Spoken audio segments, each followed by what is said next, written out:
नमस्कार मंडळी. तर आजच्या भागामध्ये आपण चैत्र गौरीची स्थापना ही कशी करायची आणि त्यामध्ये आपल्याला काय काय करायचं असतं हे डिटेलमध्ये आज पाहणार आहोत.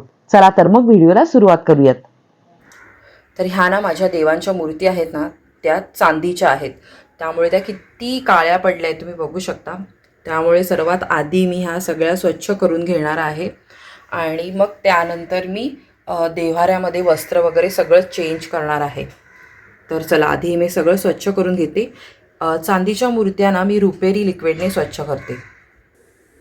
तर बरेच जण विचारतात त्यामुळे दाखवते. हे बघा, हे पितांबरीचं रुपेरीचं लिक्विड आहे.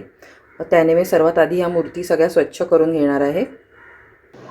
तर मंडळी, मगाशी सांगितल्याप्रमाणेच आजच्या व्हिडिओमध्ये आपण चैत्र गौरीची ही प्राण प्रतिष्ठापना ही कशी करायची असते, या पूजेमध्ये आपल्याला काय काय साहित्य लागतं, त्यानंतर नैवेद्यामध्ये काय आपल्याला देवीला अर्पण करायचं असतं, ह्या देवीची स्थापना कधी करायची असते आणि त्यानंतर विसर्जन कधी करायचं असतं, या संदर्भातील संपूर्ण सविस्तर माहिती मी आजच्या व्हिडिओमध्ये तुम्हाला देणार आहे. त्यामुळे आजचा व्हिडिओ हा स्किप न करता संपूर्ण बघा. तर सर्वात आधी कोणतीही पूजा करताना आपल्याला देवघर हे स्वच्छ करून घ्यायचं असतं. देवघरातली पूजा ही सर्वात पहिले करून घ्यायची असते आणि त्यानंतर जी आपण पूजा मांडणी करणार आहोत ती करायची असते. तर मी तुम्हाला दाखवलेच की माझे देव हे इतके 2-4 दिवसामध्ये काळे पडले होते की ते स्वच्छ करण्यापासून आज सुरुवात होती. त्यामुळे सर्वप्रथम मी देवारा सुद्धा आज डिटेलमध्ये असा मस्त डीप क्लीन करून घेतला, कारण की पुढच्या आठवड्यामध्ये पण गुढीपाडवा येणार आहे, तेव्हा सुद्धा पुन्हा एकदा स्वच्छ करावाच लागणार आहे. पण आज मी थोडाफार तरी त्याच्यावरती एकदा हात मारून घेतला, कारण धूळ ही बऱ्यापैकी आजकाल उन्हाळ्यामध्ये येतच असते घरामध्ये. आणि हे जे माझे चांदीचे देव आहे ते बऱ्यापैकी काळे झालेले होते, त्यामुळे त्यांना सुद्धा मी रुपेरीचं लिक्विड लावून स्वच्छ करून घेतले. त्यानंतर कोरड्या फडक्याने सगळे देव हे छान असे कोरडे करून मस्त त्यानंतर त्यांची मांडणी करून घेतली. आता देव्हारा आहे ना, हा पुसायला मी ना इथे वाईप्सचा वापर केला होता, जे ओले वाईप्स मिळतात ते. तर पाण्याचा वापर केलेले वाईप्स वेगळे मिळतात बघा, लहान मुलांच्या स्किनसाठी बनवलेले वाईप्स असतात. तर त्याच्यामध्ये ना कोणतेही केमिकल नसतं. तर तसेवाले वाईप्स तुम्ही वापरू शकता, तुम्हाला देव्हारा वगैरे पुसायचा असेल तर. तर मी तसेवालेच वाईप्स कधी कधी यूज करते जेव्हा मला कोणतंही लिक्विड किंवा असा म्हणजे साबण वगैरे वापरायचा नसतो, तेव्हा मी हे असं पाण्याचे वाले हे वाईप्स यूज करते. आणि तुम्ही धूळ बघू शकता, मी एवढूसं जरी क्लीन केलं तरी किती त्यातून धूळ निघतीये. आणि आज तर मला वस्त्र वगैरे सगळंच बदलून घ्यायचं होतं, त्याच्यामुळे बऱ्यापैकी मला वेळ लागणारच होता पूजा करायला. तर म्हटलं आज सागर संगीतच चांगलंच होऊन जाऊ देत, कारण आता डीप क्लीन केलंच होतं, तर म्हटलं वस्त्र वगैरे सगळंच आज चेंज करूया. परत पुढच्या वीकमध्ये करायचंच आहे, पण आज मला असं वाटलं की आपण निळ्या रंगाची अशी छान अशी थीम करूया. तर आधी ना मी असं ठरवलं होतं की आपण हिरव्या रंगाची थीम करायची, कारण एकादशीला ना राधाकृष्णाची जी मी पूजा केली होती तिथे मी हिरव्या रंगाची थीम केली होती. तर मला असं वाटलं की सगळीकडे आपण हिरव्या रंगाची सजावट करूया. पण काय झालं की स्वामींकडे आहे ना हिरव्या रंगाचं वस्त्र नाहीये. जे आहे ते छोटं आहे जरा वस्त्र. तर मला थोडंसं वस्त्र मोठ्या प्रकारचं त्यांना घ्यायचंय. पण सध्या नाहीये माझ्याकडे. तर म्हटलं जाऊ देत, आपण निळ्या रंगाचं आपल्याकडे सगळं व्यवस्थित आहे सगळ्या गोष्टी. तर आपण तीच सजावट करूया, तीच थीम ठेवूया. आणि मग मी त्याच रंगाच्या सगळ्या मग वस्तू काढून घेतल्या होत्या. आणि तुम्ही आफ्टर आणि बिफोर इफेक्ट बघू शकता की ह्या चांदीच्या मूर्ती आधी मी तुम्हाला दाखवल्या तेव्हा त्या किती काळ्या पडल्या होत्या, पण रुपेरीचं लिक्विड लावल्यानंतर त्या किती छान अशा चमकदार झालेल्या आहेत. अगदी मस्त अशा चमचमतायत त्या.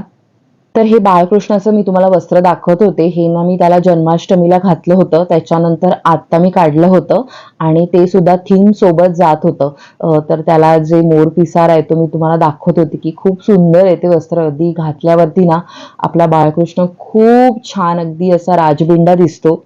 आज तर तुम्ही बघू शकता की मला ना मोगऱ्याचे गजरे हे मिळाले होते आणि आजच्या पूजेमध्ये म्हणजे चैत्र गौरीची जी पूजा असते ना त्याच्यामध्ये मोगऱ्याला हे खूप महत्व आहे. मोगरा हा चैत्र गौरीमध्ये गौरीला हा अर्पण केलाच जातो. तर तुम्हाला सुद्धा एक फील येईल की पूजा कशी मांडायची आहे, कशा प्रकारे आपण पूजा मांडणी करू शकतो, कशा प्रकारे सजावट करू शकतो. यासाठी मी तशाच प्रकारचं सगळं साहित्य, फुलं वगैरे सुद्धा आज घेतलेली होती. तर आज आहे ना मला निळ्या रंगाचं सगळं करावंसं वाटलं देव्हाऱ्यामध्ये, त्यामुळे सगळे बघा निळ्या रंगाचंच मला आसन मिळालं होतं आणि स्वामींचं सुद्धा अनायसे माझ्याकडे वस्त्र आहे निळ्या रंगाचं.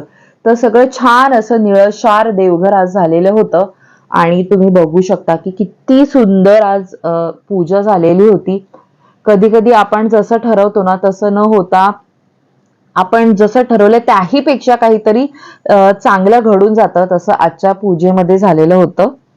तर आता मगाशी मी तुम्हाला ना अभंग नावाचा जो मी धूप लावला होता त्याचा बॉक्स दाखवत होती आणि खरंच खूप छान आहे, अगदी नॅचरल त्याचा म्हणजे वास आहे आणि खूप असा म्हणजे त्याचा जो गंध आहे ना तो खूप डार्क नाहीये. काही काही जे सुगंध असतात ते खूप जास्त त्याचा स्मेल येतो आणि डोळे वगैरे चुरचुरतात.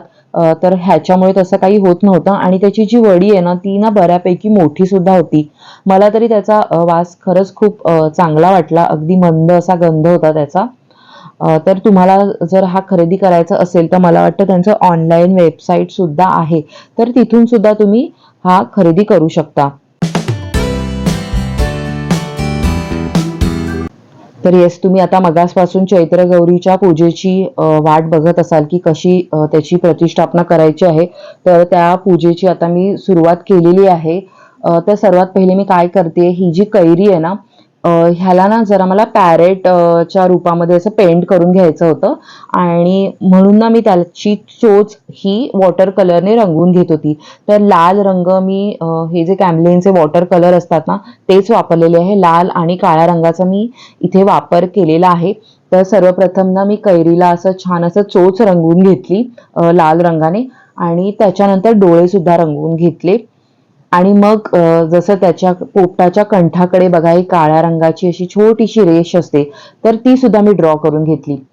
आणि माझ्याकडे ना पांढऱ्या रंगाच्या लेस ह्या होत्या जुन्या अशा पडलेल्या, तर त्या कट करून ठेवलेल्या होत्या. मी मागच्या वेळी सुद्धा जर तुम्ही माझा चैत्र गौरीचा जर व्हिडिओ बघितला तर त्याच्यामध्ये सुद्धा मी अशीच थोडीफार सजावट केलेली होती, पण तेव्हा मी ना चोचीला वगैरे असा रंग दिलेला नव्हता आणि तेव्हा तुम्ही आता बघालच की तेव्हा जे मी केलेलं होतं आणि आता ह्याच्यामध्ये बऱ्यापैकी मी वेगळ्या गोष्टी करण्याचा प्रयत्न केलेला आहे. तर ह्यावेळी मी छान असं ती लेस लावून घेतली, रंग वगैरे पण दिले होते आणि त्यांना पंख म्हणून ना मी इथे आंब्याच्या ज्या डाळ्या होत्या त्याची छोटी जी पानं होती ती डबल साइडेड टेपच्या द्वारे छान अशी चिकटवून घेतली होती आणि खरं सांगू की लांबून ना ते खरंच पोपट बसले इतकं सुंदर ते दिसत होतं. तर आता आपण ना पूजा मांडणीला सुरुवात केलेली आहे. तर तुम्ही पाट किंवा चौरंग हा पूजा मांडणीसाठी घेऊ शकता आणि त्यानंतर तुम्हाला ज्या रंगाचं वस्त्र घालायचं आहे ते तुम्ही घालून घ्या आणि सजावट सुद्धा करून घ्या. म्हणजे बॅकड्रॉप वगैरे तुम्हाला जो काही करायचा आहे तो सुद्धा तुम्ही करून घेऊ शकता. तर मी हिरव्या रंगाचं मागे बॅकड्रॉप मला करायचं होतं. एक मोठी माझ्याकडे प्लेट आहे पितळेची, त्या ताटालाच मी हे माझ्याकडे एक केळीचं वस्त्र होतं, केळीच्या आकाराचं पानाचं, तर ते मी लावून घेतलं आहे आणि खाली सुद्धा मी तेच हिरव्या रंगाचं वस्त्र ठेवलं होतं. मग कॉन्ट्रास्ट म्हणून मी इथे गोल्डन रंगाचं वस्त्र घेतलेलं आहे. तुम्ही लाल किंवा पिवळं सुद्धा घेऊ शकता.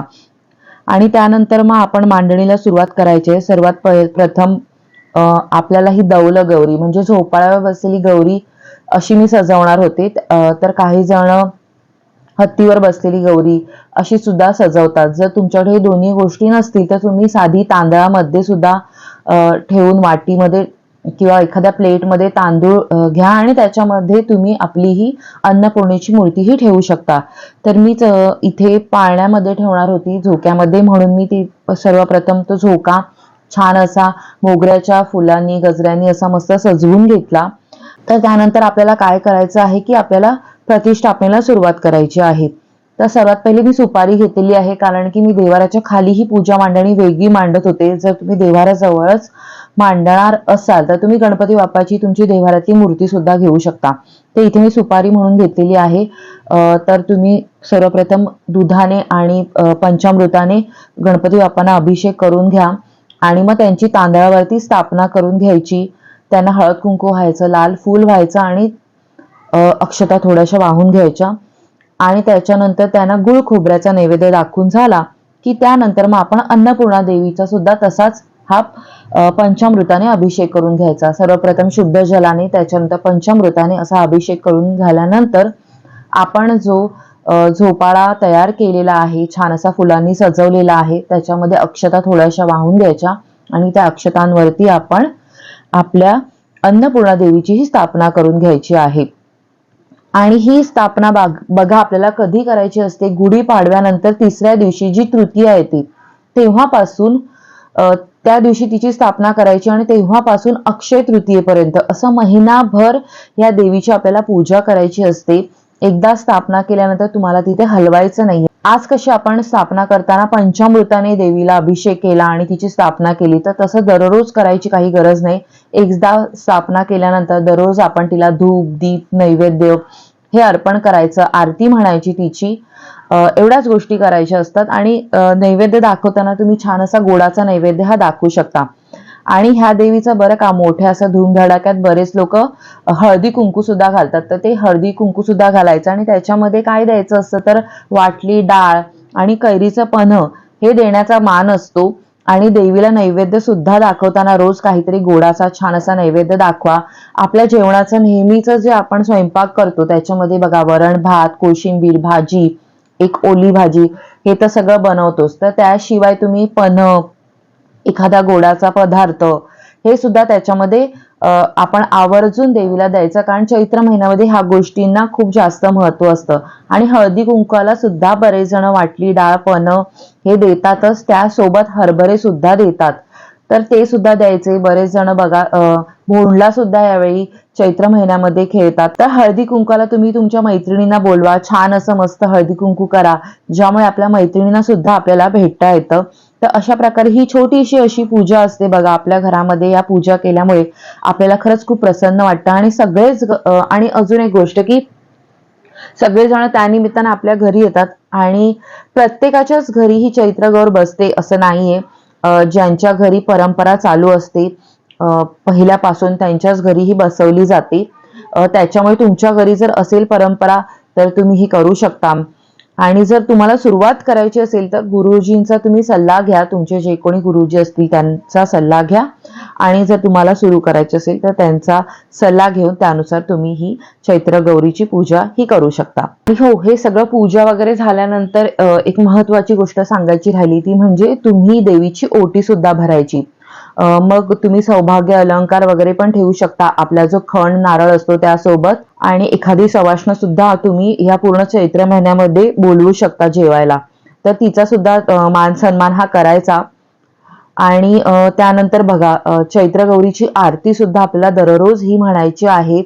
चैत्रांगण हे काढायचे आपल्याला. चैत्रांगणाचे आता साचे सुद्धा उपलब्ध आहेत. पूर्वीच्या काळी तर लोक स्वतः ते चैत्रांगण रेखाटायचे, जी काही शुभचिन्ह असायची ते स्वतः ते दररोज काढायच्या स्त्रिया. पण आता तर साचे मिळतात रेडीमेड, तर त्याने सुद्धा तुम्ही हे दररोज देवीच्या मांडणी समोर चैत्रांगणाची रांगोळी सुद्धा ही महिनाभर काढायची असते.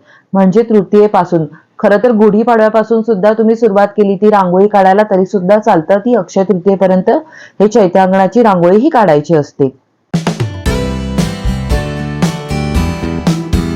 तर तुम्हाला आजचा हा भाग कसा वाटला कमेंट्समध्ये मला नक्की कळवा. आवडला असेल तर लाईक करा, शेअर करा. पुढल्या भागात भेटूया एका नवीन विषयासह. तोपर्यंत लो बसावा. धन्यवाद. श्री स्वामी समर्थ.